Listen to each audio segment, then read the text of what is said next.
Benvingudes i benvingut a aquest videotutorial de la plataforma Aules realitzat per la comunitat CVTIC. En aquesta ocasió anem a centrar-nos en la part de l'avaluació d'un curs d'aules. Vaig a crear una espècie de plantilla de notes en la que assignaré un pes determinat a cadascuna de les tasques que n'hi ha dins d'aquest curs.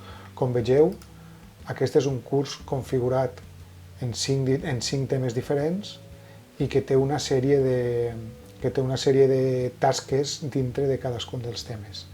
Aleshores, per a configurar-ho, per a elaborar una plantilla de notes, me'n vindria a configuració del llibre de qualificacions i, com veieu, m'apareixen totes les tasques que tinc i el total del curs amb el percentatge total de les tasques.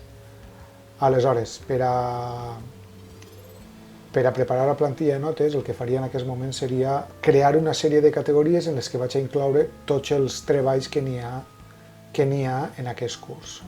D'aquesta manera, en l'apartat afegeix una categoria. Jo vaig afegir diverses categories dins d'aquest curs, aleshores les categories que inclouré van a ser, en un primer moment, les 3 avaluacions del curs, més l'avaluació final.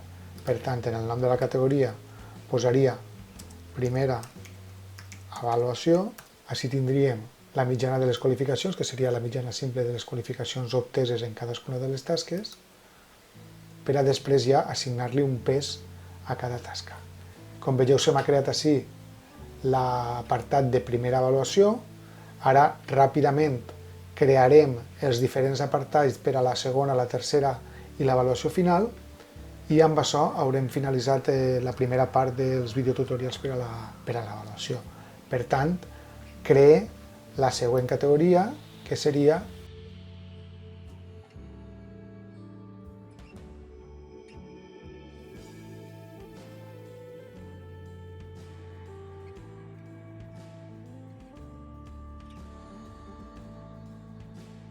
Bé, ja estarien creades les primeres categories que van a fer-me falta per a incloure les diferents tasques.